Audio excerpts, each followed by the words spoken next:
Hey guys, welcome back to Movie Recap. Today I will tell you about a horror film called The Entity. Just leave a like on this video, sit back and relax. In Los Angeles, single mother Carla Moran is violently taken advantage of in her home by an invisible assailant. A subsequent episode of poltergeist activity causes her to flee with her children to the home of her best friend Cindy Nash. They return to Carla's home and the following day, Carla is nearly killed when her car mysteriously goes out of control in traffic. Urged by Cindy to see a psychiatrist, Carla meets with Dr. Sneederman and tentatively agrees to undergo therapy. A subsequent attack in her bathroom leaves bite marks and bruises, which Carla shows to Dr. Sneederman, who believes they are self-inflicted despite their location in places impossible for her to reach. Sneederman drives Carla home and meets her children. She explains to him that she suffered a variety of traumas in her childhood and adolescence, including abuse, teenage pregnancy, and the violent death of her first husband. Dr. Sneederman believes her apparent paranormal experiences are delusions resulting from her past psychological trauma, but agrees to keep an open mind at her request. Shortly after Sneederman leaves, Carla is attacked again, this time in front of her children. Her son tries to intervene, but he is hit by electrical discharges and his wrist is broken. Carla attends a staff meeting chaired by Sneederman's colleague, Dr. Weber.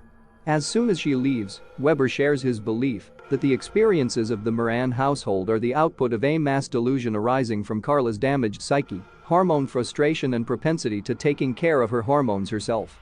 That night, Carla is tricked by the entity into having an hormone release while she sleeps by appearing to rub her sensitive area. The next day, Sneederman urges Carla to commit herself to a psychiatric hospital for observation, but she refuses and becomes angry when Sneederman goes so far as to suggest she has feelings for her son. After Cindy witnesses an attack, the two discuss possible supernatural causes. While visiting a local bookstore, Carla happens to meet two parapsychologists whom she convinces to visit her home. Initially skeptical, they witness several paranormal events and agree to study the home under the supervision of their team leader, Dr. Cooley. During their study, Sneederman arrives and tries to convince Carla that the manifestation is in her mind, but she dismisses him. Reassured that her case is taken seriously, Carla begins to relax. Her boyfriend, Jerry Anderson, visits and she suffers a particularly disturbing attack, which he witnesses. Hearing the commotion, Carla's son enters the room and believes that Jerry is harming her, prompting him to attack Jerry. Later at the hospital, Jerry is so troubled by the experience that he ends their relationship. Desperate for a solution, Carla agrees to participate in an elaborate experiment carried out by Cooley's team. A full mock-up of her home is created to lure the entity into a trap and freeze it with liquid helium. Before the experiment begins, Sneederman unsuccessfully tries to convince Carla to leave, confirming an unorthodox personal interest in her predicament. The entity arrives, but unexpectedly takes control of the helium jets, using them against Carla. She defiantly stands up to it, stating that it may kill her, but it will never have her. At this precise point, the tanks explode and flood the premises with liquid helium. Sneederman rushes in just in time to save her. As they look back, they realize that the entity has been trapped in a huge mass of ice. It breaks free and vanishes almost immediately, but Sneederman realizes that Carla was telling the truth the whole time.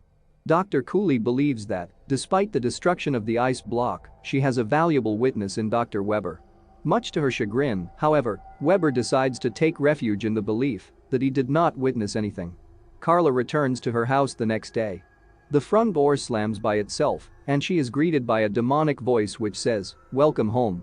She calmly opens the door, exits the house, gets in a car with her family and leaves. A closing disclaimer verifies that Carla and her family have moved to Texas. Carla still experiences attacks from the entity, although they have lessened in frequency and severity. Thanks for watching. Please remember to leave a like on this video and hit that subscribe button. You can check out my other videos here.